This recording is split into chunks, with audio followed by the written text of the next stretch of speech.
everybody. It's Lego here with RW Racing. Today I'm doing something a little bit different, but before we get into it, I'm gonna jump on to iRacing with my guest today. But beforehand, I'll have to say, unfortunately, to my dismay, I don't have my rig yet. We weren't able to finish it before this, so hopefully in the next week or so I'll be able to get that going again. Um, the RW racing community wanted to announce that we have a new teammate. New teammate has been brought on board, and very fast guy, super good personality, always interested in helping. Um, you know, wants to develop as much as he can as well. And ladies and gentlemen, I'd like to introduce Jay Davis as a new teammate of ours. And you'll be seeing him join, or you've probably seen him on my Monday night streams and Thursday night iRacing. So welcome, Jay. Happy to have you on the team. And what I'm going to try and do here is make sure I can get into my session because I actually created a server on iRacing, which I've never done before because you know my feelings on iRacing. For some reason, it hasn't started yet. Uh, let me let me let me get this edited here. So how's everybody doing on this fine Saturday morning? Um, there we go. Go, and it should be up in a moment. Now, I'm good. As I said, my guest is going to be jumping in here with me in just a minute. I don't like iRacing. um, yeah, he'll be jumping in here in a minute, and I'll get some introductions in just a moment. Oh, you know what I did? I didn't save it, I don't think.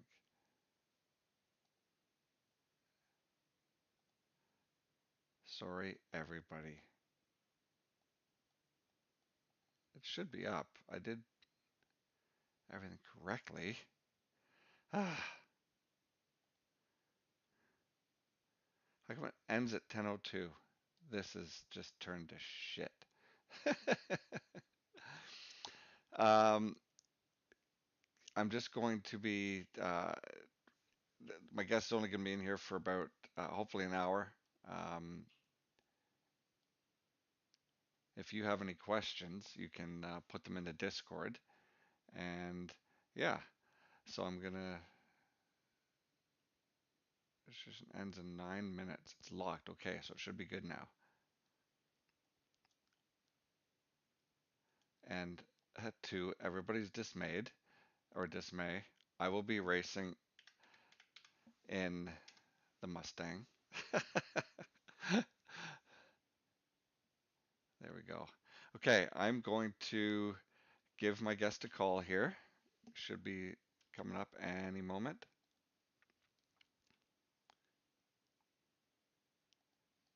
Okay.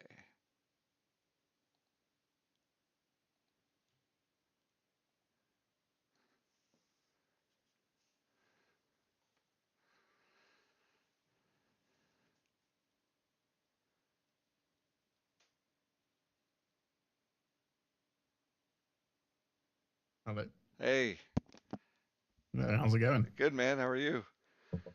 Yeah, I'm all good, thank you. Good, All good. good. So I'm just going to give your introduction here. You ready for this? Yeah. Okay. Everyone, our guest today started sim racing way back in 2012. Since 2012, he has competed at the highest level on Live for Speed, iRacing, Assetto Corsa, and ACC. He has competed on several excellent teams such as Air Attack Racing, UK&I, Visceral Esports, and since 2023, he has been a member of the exceptional Veloce Esports team with the likes of George Boothby Jardier, Valentine Barrier, Luke Whitehead, and a flurry of wicked fast sim races. Our guest, ready for this, has a dry sense of humor, and as of a couple of weeks ago, he became my sim racing coach. So, ladies and gentlemen, I'd like to introduce lightning fast AIDAN Walsingham. Yay! How's it going? Thank you very much. Yeah, no, I'm good, mate. Good. I'm good. The Mildly hungover, but oh, I'll be fine for a few laps of Magello. yeah. No, I Magello is actually one of my favorite tracks of all time. I've wanted to actually race there on my motorcycle, but of course it never ended up happening yet. But Yeah, I'm still young. I'm only 52. So now, um, we're jumping into Magello here because Aiden's going to be competing in the Ferrari Esports Challenge, right? that's correct. Yeah. Yeah. And can you tell about that a little bit? So every year, the Ferrari Esports team put on a competition, and it's how they kind of keep new blood coming into their roster every year, every 2 years.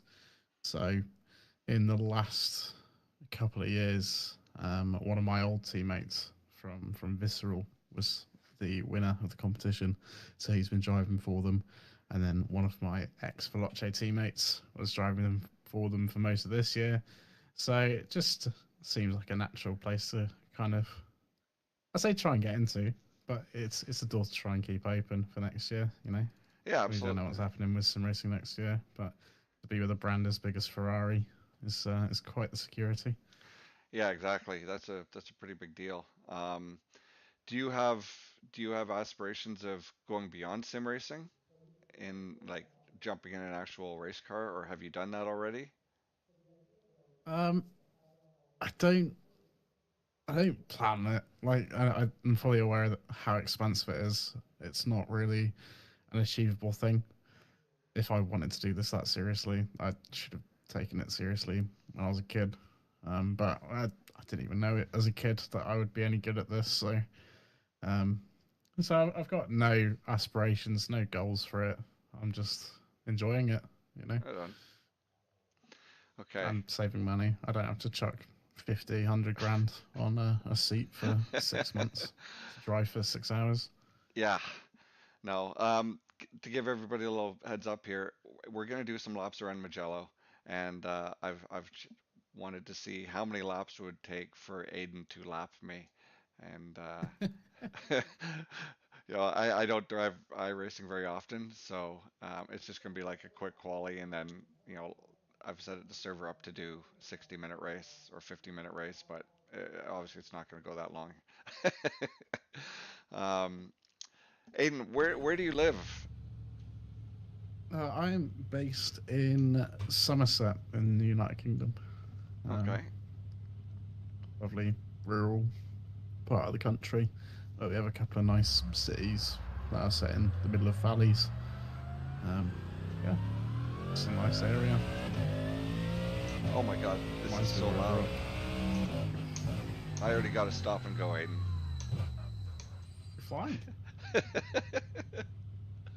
Um, and outside of sim racing, what do you do? Are you married? Do you have kids, pets, any of that stuff? So I am not married, don't have kids, don't have pets. I'm working currently in financial tech. Where I manage two customer service admin teams. Um, I don't talk too much about it because I like to get away from it Yeah, absolutely. because it's a very busy role that I'm in. Yeah, But so cool. I'm just adjusting my son's things at the same time. Yeah. Now, how did you get involved in sim racing? Why do I really had it's not letting me get out I'm gonna have to do a stop and go. I went back to the pits and it's still not letting me. You might be able to right click on your name and clear it. Oh, as an admin? That's, yeah, I think so. Oh. How do you do Yeah, I got that? Yeah. into sim racing because my younger brother got gifted a G27 for one of his birthdays many moons ago, and at the time I was playing Need for Speed on keyboard and mouse, and I was like, oh, well, I wonder how it is to drive this with a wheel. I'll give that a go. If that's all right. Um, and then instantly got hooked on it. I loved it straight away, driving with a wheel, and ended up putting like it's somewhere north of 10,000 laps on the demo combo on the for speed, the old the RX-7 Savannah type thing at the demo track. Okay. I think it's something like 16,000 laps or so. And then joined Air Attack. And then they partnered with Genuine Racing, which was one of the good esports teams in Live for Speed. And then that's when I actually bought the S2 license in the game, which like opens up all the content for you. Oh, okay. And then actually started driving in some competitions. But I didn't do too much competing because I wasn't taking it even remotely seriously. I did like a 24-hour race in 2014. I think that was kind of the highlight of everything I did in Need for Speed. I didn't even know Need for Speed had that kind of sim racing community where you could do big races like that. It's interesting. I didn't get into sim racing until about 2 years ago, so I'm a little bit behind in the times with that kind of stuff. I'm also way behind you on the track. So, what kind of car history do you have? Do you like cars in real life, or do you just like sim racing, or? I don't drive in real life, so go figure. You're a prime candidate for Top Gear when they would do just the fastest lap celebrity in a reasonably priced car. Yeah, I've not gotten around to doing any tests yet, just because like in the UK, if you're like male in your late teens or early 20s, the insurance prices just go through the roof. And where I've lived is such an unnecessary expense because the public transport's really good. So yeah, they have so many different kinds of taxes and whatnot in the UK, like congestion fees and stuff like that. And I learned about, didn't really learn about it, but I heard of that through Top Gear. Actually, I had no idea about that kind of stuff. It sounds excruciatingly expensive to drive in the UK. It's the insurance which does it. It's like if you're young, I just invalidated my lap. Sorry, I don't know if I've completed a clean lap yet, so.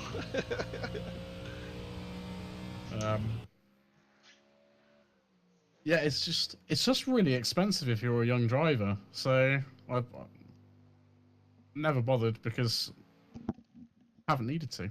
Right. Frankly. So. Okay.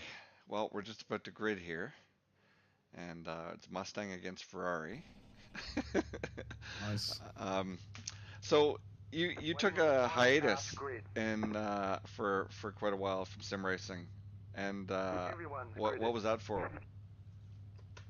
So it wasn't really like a conscious decision. Oh, this is a standing start. Yeah. Oh. I hope you. Green flag. Oh green shit. Flag. Oh, I'm winning! I'm winning! I'm winning! What's Jordy say? Red flag, red flag? Yeah, so the hiatus wasn't really like, it wasn't a conscious decision. It's not something I was like, oh yeah, I'm gonna take a break now. I was just really busy at college, and then I had to move away for university. Where'd you go to university? Oxford or something like that? Oh no. I studied music, so I didn't. I studied professional musicianship. Wow. I'm not trying to get that close to your bumper, but I suck at this, so. Yeah, my whole screen just went black there for a minute. It's not ideal. I went to a music university in Bristol. Studied professional musicianship. Got the chance to work with some people with a lot of industry experience. And just, yeah, learned a lot and experienced a lot. The university was great. Yeah. Um, It's funny, you sound kind of like um, me with my university versus my career at the moment. I went to university to study to be a fish and wildlife technician. That's the people who do all the research in the field for yeah. biologists and stuff. And now I'm working as a carpenter in the film industry. So, um, So sick. yeah, it's yeah, amazing what life changes. I'm gonna get rid of my penalties again because I was speeding in the pit lane. Unbelievable. It's amazing the stuff you get to do when you're an admin. Shame we can't use it in official races. Well, it was funny because I remember when you were at like an admin for the your team when you guys did that race and you kept changing people's ballast in their Oh car. yeah, that was funny. That was People a be, stroke of genius. oh my god, that was so funny. Guys be like, yeah, yeah, I'm winning. Oh my god, my car's 40 kilos heavier. How does that happen? Yeah, like the box swing is like 80 kilos each time, so it's like a really dramatic change every time I change the ballast in someone's car. Oh, I think we should, like, there should be some kind of race put together where that's the system. Depending on what position you're in, you get a different ballast for the next lap. Yeah, that. There's an incident behind. Yeah. What happened? I don't know. Somebody spun out behind me. Right. Mustang doing Mustang things, right? Yeah, I don't know if you've seen it. There's always a trend on memes and or on threads and stuff of Mustangs and people going out in them and just putting them into highway poles or into other cars or something like that because they don't know how to drive them. That doesn't sound like a particularly good use of money. No. But each to their own. Well, fortunately, when I had mine, I didn't actually put it into any poles, so I was happy about that. Okay. Okay, so I'm just gonna look at my list of questions here. Now, you race in other platforms. You race in iRacing and ACC, and you told me today that you were going to be doing part of the Ferrari Challenge in AC, the original AC1. Yeah. Yeah, not a lot of people. I've not seen a lot of people really involved in that anymore. Not in my community, anyways. We jump in there regularly just to screw around because there's so many options available. But I guess LFM really is kind of the only organizer that has AC stuff, aren't they?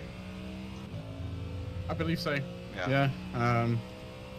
And soon we'll have AMS2 on as part of LFM service, which I'm very excited about. Yeah. So, yeah, in terms of regular racing, I think that's the thing with AC as well. It's not catering to esports. I don't think it ever has properly. And it's the same thing we'll see with AC Evo, where it's for the car enthusiast. It's for people that just love to drive a car that they could never possibly own at a track they couldn't possibly ever reach for a fraction of the cost. And yeah, it's very weird to go to that sim and have a competition in it because I've never taken driving in AC1 seriously. I've never tried to be fast in it. It's just, hey, today I'm driving a Zonda at Nürburgring, and oh yeah, that was it. And you just enjoy it. I used to like I had a server for AC1 and I used to just make these random tracks and races just with some of the guys from the RW racing community. It was always just such a gong show. We're just all screwing around, having fun. Now, one of my teammates had a couple questions for you, and he said, how does the process work? Like you got on to Veloce, And Yep. how does that happen? Did you have like a resume, or did they obviously know about your history? Um, I was more or less just making a lot of noise in uh, every event I could at that time. So just before joining Veloce, I was part of Veloce E-Sports, Right. and effectively their lead driver for the best part of a year. And that meant I got a lot of exposure. I was always driving for the team in every big ticket race as long as I was available for it. And that meant my name was basically always on the side of the car. And if we were getting a good result, it's Aidan's car and Aidan and friends, or however you Right. want to look at it. Yeah. And then I kind of there was some internal drama at Visceral, and I kind of said I've had enough, and I just made it publicly known, at least like among the other pro drivers, that I was looking for a new team, and I got contacted by a number of teams. I didn't actually have to go out and seek anything. Oh, right. There was no application process. It was just a couple of nice conversations, and this is what we can offer. How does it look? Which was nice. It just took a lot longer to wrap things up than I first expected. I think when I joined Visceral, it was a couple of Discord messages after a race, and then I was on the roster. But a lot of these other teams, it's a lengthier process. I think it took all in all about a month before I actually announced I was with another team. Wow. Oh, damn it! You said the fastest lap. Yeah, Take some fresh tires, mate. You can get it. Yeah, so for my racing career, I've never had to really, well, for cycling, when I was racing for cycling, I always had to, obviously my results were key to getting noticed, but also your attitude. So Yeah. but as a professional cyclist in North America anyways, when I was doing it, there was very little benefit to it. You might get some race fees paid for. You sometimes would get a bike on loan, but you would never really get a salary, any kind of money or anything like that. But Yeah. in North America, if you were racing, it was because you loved it. It wasn't because you planned on getting rich with it. So, Yeah. oh, das damn corner! Look, I've just spun again. No, I mean the guy Yellow behind me. flag The somewhere. guy behind me spun again. That's what it Gotcha. is. um, yeah. So that's none of us really knew how to get involved in like a professional esports team and what kind of benefits Yeah. that offers. So Ultimately, it's just making the right noises in the right places at the right time. yeah, Right now, there's a lot of uncertainty with next year. Nobody knows what's happening with esports, and it's been a constant question with every driver and every team. So, well, but 2 years ago, it was a very different atmosphere, right? 2 years ago, we had COVID, we had the big boom, and Yeah. everybody loves sim racing. Now, when you see people like,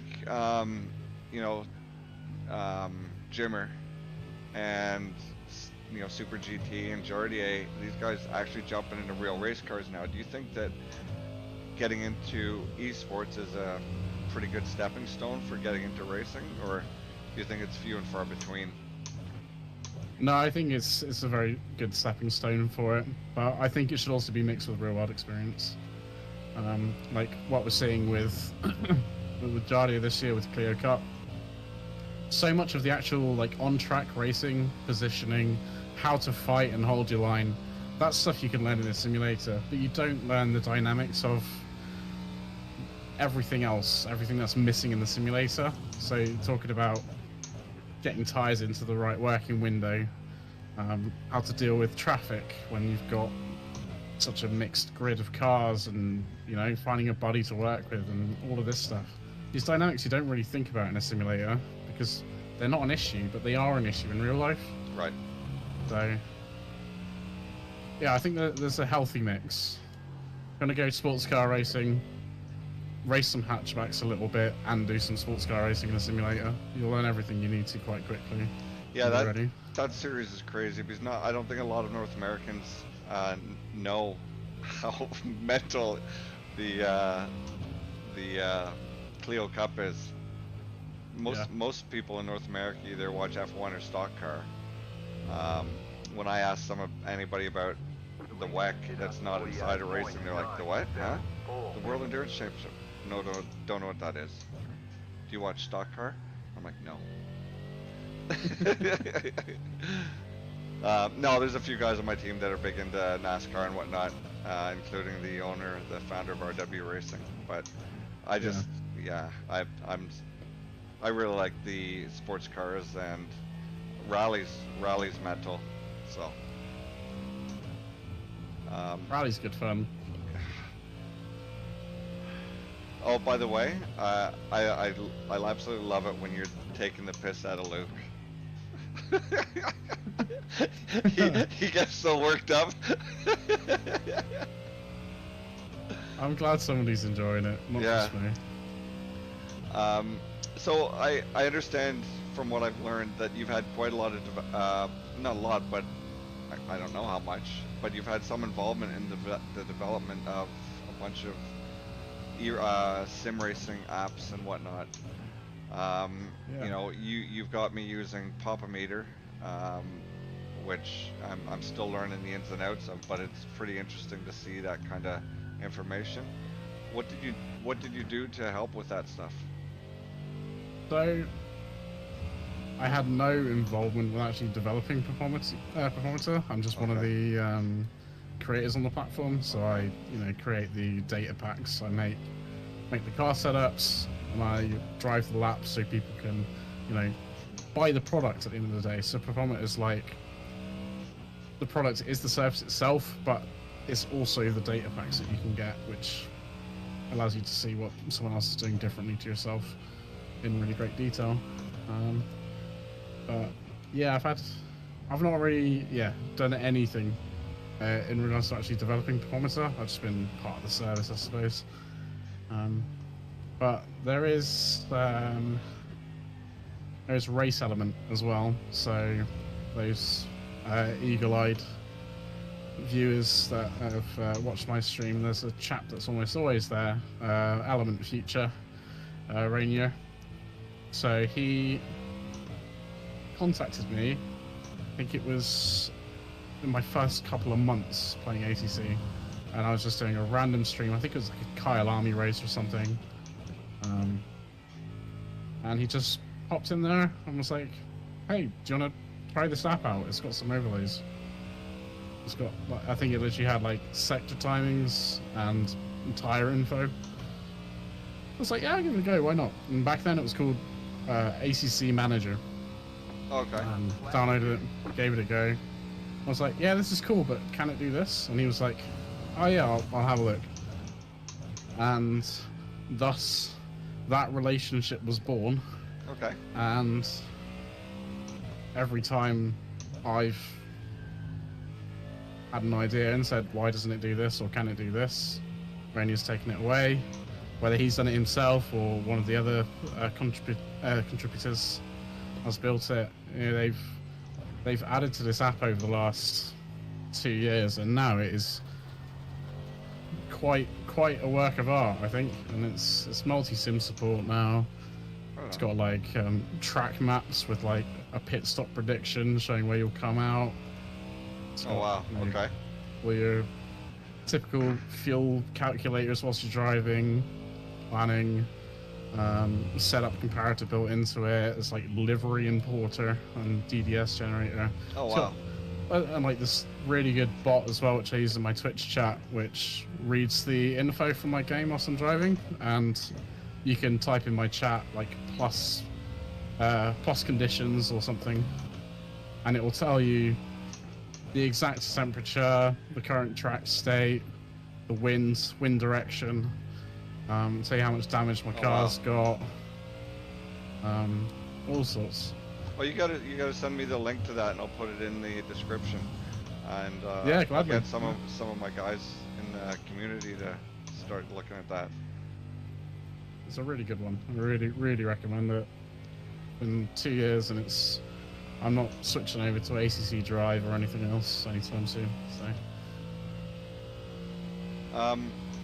You know, as I mentioned earlier in the stream, you and I have started working together. We've had one session, and it was, as far as I'm concerned, invaluable to see what just that little bit of coaching you gave me, what it did to my lap times when we were on walk-ins. I'm looking forward to the next few sessions. But how did you get involved with your coaching? Did this is just something people started hounding you about, or was it something you were planning on? It's something that was always like a thought in the back of my head. I was always like, oh well, I could do this because I'm not someone that likes to keep knowledge to myself. I like to see other people grow as well. So if I can share something with someone and see them do better, then that's really good. But also, I'm a really competitive person, but at the same time, I don't go into a race and try and competitive at all. Fuck, he yeah, says. I'm not like.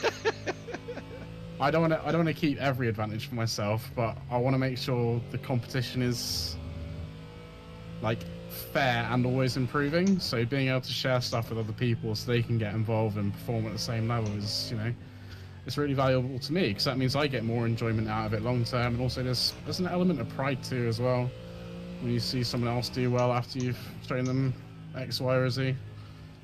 Absolutely. It's really nice.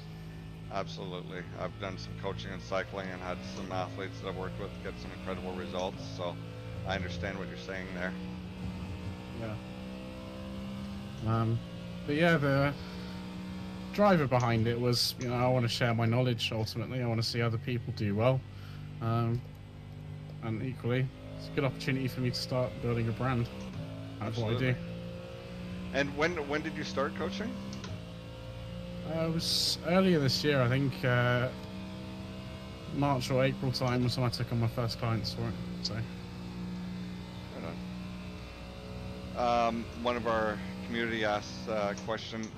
Oh boy, I can't do two things at once. I don't know how you guys are able to like read your chat and still keep your car on the track. A lot of practice. One of our guys, Halo Slippin, has asked, for those of us who would like to reach your level of sim racing, can you give any suggestions on how to accomplish that? Patience.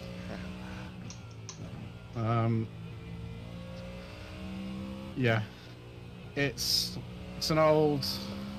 I say it's an old thing. So there's a guitar teacher that I follow, a chap called Tomo Fujita. Okay. It's based in the US, and he says something along the lines of "Don't expect too soon." And it's all about managing your own expectations and being patient and knowing your big picture, knowing what you want to get to, but also have your baby steps on how you get there. So what skills do you not have that you need to have to be there, and laying those out and working on them one by one. And it's a mastery, right? It's not something you can just watch someone trail break into a corner, copy it and say, yeah, I can trail break like a master now. It's like, no, you did it for one corner. Now do it for the next 1,000, exactly the same.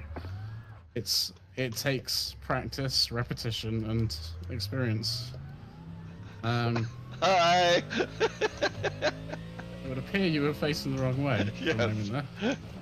I was trying to do some parallel parking. It didn't work out very well for me. But yeah, it all boils down to mastery, time, experience, and patience. Having a plan. Targeted practice is what a lot of people do wrong, right? People Just like if I do 200 laps on this combo, I will get faster at it. And that's not true, because if you just do 200 laps, you've done 200 laps exactly the same. But if you do 15 laps where you try to take a corner differently, and then you review that and say, well, that was a bit slower, so I'm going to try a different way. You spend 15 laps doing it a different way, and you see that it's faster. Well, you've improved in 30 laps. Yeah, I've found myself doing the first thing you said, doing lap after lap after lap and trying to get faster and faster, but not analyzing what it is I should be paying attention to or attempting different lines. Yeah. Interesting. As a coach, um, what kind of setup would you suggest somebody initially purchase or get before, like as an entry-level sim racer? Not brands, but just like what kind of setup? Honestly, I've kicked enough ass on a G27 and a T300 so you don't need a direct drive wheel or load cell pedals. Now, as long as you have a stable desk and a chair which isn't rolling around, you'll be absolutely fine on a gear or belt driven wheel as an entry-level driver. And you can do everything apart from what the top 1% can do with a gear and belt driven wheel. And there are so many drivers that are proof of that. You don't need a multi-$1,000 sim setup to compete at the top level. Now, because I've seen you racing against guys that are on like mouse and keyboard still. Yeah, there's a couple of guys in ACC that are still mouse and keyboard drivers, but I don't see them around as much anymore. No. I think 1.9 killed them off. What killed them off? The 1.9 update, just because it changed the tire response so much. Right. I don't think it works so well for how imprecise mouse driving is. Right. Okay. Now, did you ever find that it was like with going against somebody like that? Not that you've done it very often anymore, but was it difficult? Like, were they erratic on the track?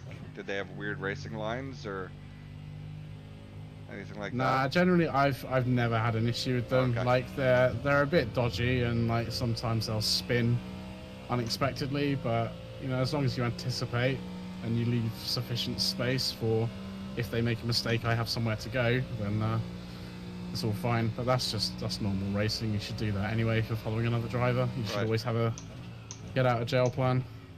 All right. What's your current setup that you have? I'm currently on a SimuCube 2 Pro with a GSR Hyper P1.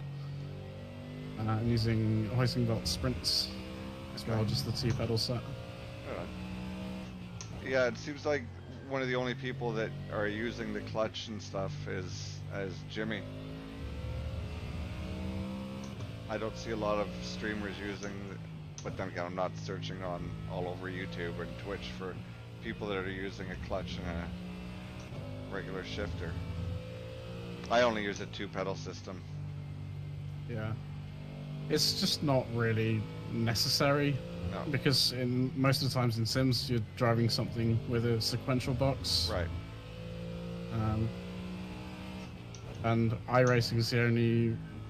Oh, well, I guess Rensport too. They're the only Sims that actually have standing starts. ACC is always a rolling start. Right. Most iRacing series are rolling starts. So, at what point do we actually need clutches? And when we have auto clutches built into the sim with no disadvantage, why would we not use that? Right. What now? There's a big, I think we've kind of touched on this already, but there's a whole new batch of sim racing or oh my god, race simulation programs coming out. LMU is doing regular updates. I guess some people are still waiting to see what's happening with Rensport. I don't know what's up with that, but with AC Evo and with the constant updates of iRacing, do you have a preference? No. Like I touched upon earlier, we don't know what next year looks like. Nobody does, and Okay. we all, as drivers, and especially those of us that our livelihood depends on it, we all have to be very flexible in the next 12 months. We have to be ready to pivot and drive a different sim full time. Right. Because if SRO no longer support ACC next year, Yeah. well, everyone's jumping ship and going to iRacing then. Right. Right? There's That no pains reason to stay in ACC. that at pains point. me to no end. Yes. The costs associated with this program sometimes just really put me off.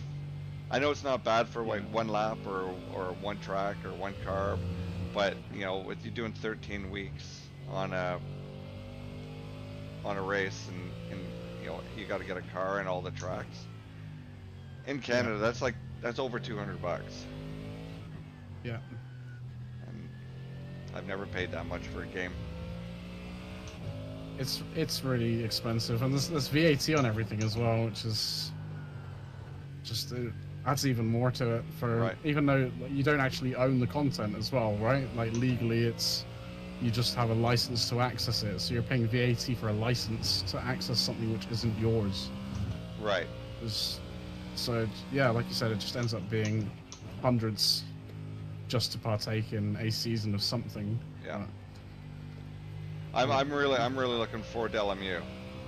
Like, I guess the GT3 update's coming out soon, and I just hope they allow the possibility of having servers, like community servers, and that coming soon, because I think that's going to change a lot of things. Yeah, I think my issue with LMU is that it came out too soon. They put out the early access too early. It was a bit too broken, Yeah. and they have lost all hype that was behind that game. It's sort of kind of washed away, and like the launch days were crazy. You had like 250 drivers plus signing up for every hourly race. Yeah. Yeah, it Like was. literally thousands of people every hour racing different combinations. It was amazing. But the service at release was appalling. It was like half of the UI didn't work. Oh, I The got. game was crashing constantly. Yeah. You got- Yeah, it was. It was crazy because it was also like each day would be different. I'd be on there some Yes. days and absolutely everything worked perfectly, no issues at all, And then the next day, I can't even get out of the pits. Yeah. So, but I do like the physics. I like the sound of the cars. I think the look of the car, or the look of the game, is beautiful. It's got to be up there above. I think it's better looking than ACC. I think they have really nailed like you said, like the aesthetic of the game, and also the sounds are just, it's so immersive and so brilliant. The issue is that lack of refinement, and you know, ultimately the game needed to go through QA before people played it, but the people ended up doing the QA for them. And I'm the kind of guy that puts off completely. Okay. It's a frustrating one because I'm obviously very excited about the GT3s coming out. James Baldwin released some sneak preview of the McLaren earlier today. Yeah, I watched that. I watched that last night for me, and that was interesting. It was funny seeing him getting into the McLaren. He's like, okay, so this is the way it starts. It does start like this. It's perfect that, and then he revs it. He goes, oh. Yeah. He's just like, It no, just sounds this whiny. is not right. It sounds too tinny. So. The mouse when it should be a bear. Yeah. Yeah. Okay. Yeah. Well, I've got two things left for you, because I can actually see you coming up in the rearview mirror, I think. First thing is, we at RW Racing are wondering, because the silly season is coming up and everybody stops doing serious racing around the Christmas time. I'm wondering, or the RW Racing community is wondering whether the Veloce community has the balls to accept a challenge on Wreckfest. Does the RW community know who I am? Yeah, they know who you are. But what rules are we putting in place? Oh, it's just going to be your typical race and try and stop the other person from finishing. Okay. Well, I see that Wreckfest is we've done it the last couple of years. I see that the JCL has done it a few times with I guess the Mint, was it the Minties or whatever? That's Jimmy Broadbent's group. So yeah, we threw that out there, and maybe we'll be able to jump in sometime and have a little fun. That's a shout. Yeah, obviously I can speak to the guys and see what everyone's up for. It's just all pending availability. We don't get too much quieter over Christmas, but we can figure it out. Bye. Hello. And at least you're at racing speed this time when I come past right. You. Well, my racing speed, you're at a whole different level. I've got a lightning round for you, but I can't actually do it when I'm trying to see you. Okay, you're done. So I'm gonna pull over and I'm gonna start reading you some questions, and you can answer them as you will. So, first question: North American muscle or European performance? European performance. Okay. Kung Fu or karate? Kung Fu. Okay. Schwarzenegger or Stallone? Schwarzenegger. Of course, you have to use Arnold. Butterflies or moths? Butterflies. Oh my god, you guys are all so boring. Moths are... Everyone says butterflies. Moths are just lamp. That's it. They're just obsessed. Godzilla or Kong? Kong. Wow, that's a first. Okay. Dogs, cats, or a pet rock? Cats. Oh. Now this one's specifically for the people in the UK. Bangers and mash or fish and chips? Bangers and mash. Yes. WEC or F1?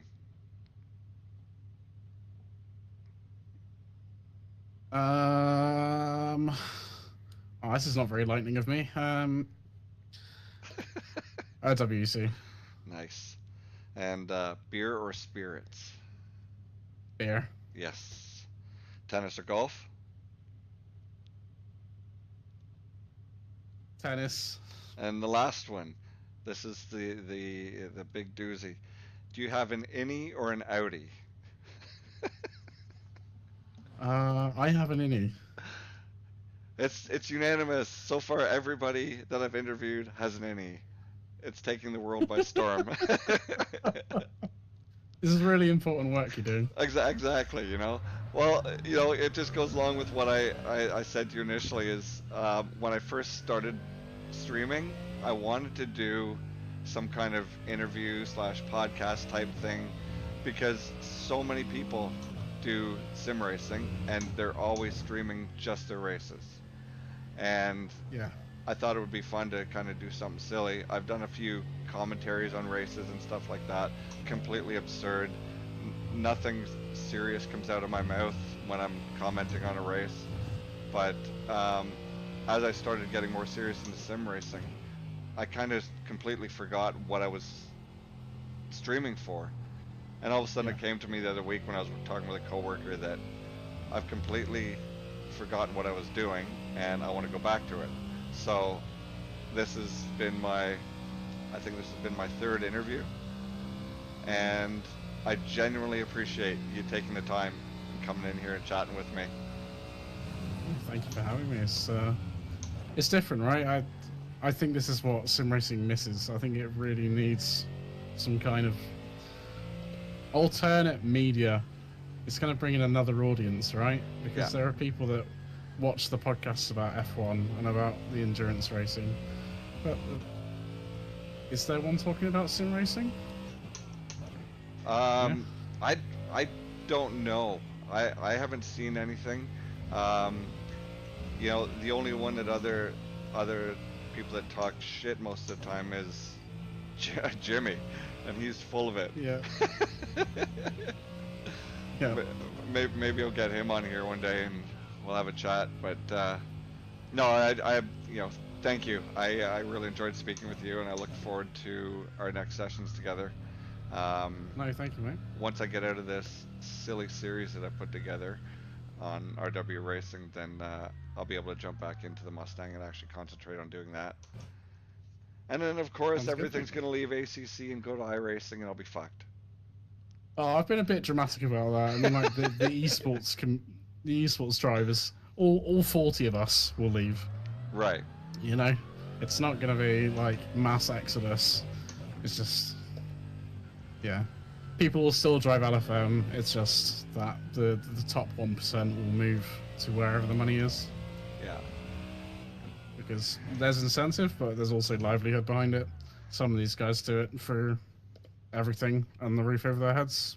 I fortunately don't, so I can be quite flexible with it. Right. But I'm with the team, and if the team says so, I do so. Right. Yep. Well, I think I can call it quits there. Thank you very much once again. You managed to lap me twice because I can't seem to concentrate on driving. So, It's quite a hard thing to do, this driving thing. yeah, yeah. You think that a real car would actually teach me how to talk to people on sim racing, but I'm not actually reading anything. But all right, Aiden, I wanted to thank you once again, and we'll see you on track. Yeah, thank you. I'll see you next time. Okay, take care. Bye. Take care. All right. There you go. That was Aiden. Aiden Walsingham, one of the fastest people in sim racing, and super nice guy. And I really appreciate him jumping in here. Um, oh, why am I? Oh, what's going on here? Oh, I cannot drive. So I guess I will end it right here. I hope you guys enjoyed it, and I hope it wasn't too ridiculous. I hope everything worked properly. And I wanted to thank everybody for joining me, jumping into my stream. And I think Aiden just went by me. I'm going to try and catch him. And take care, everybody. Thanks for watching. Have a good day.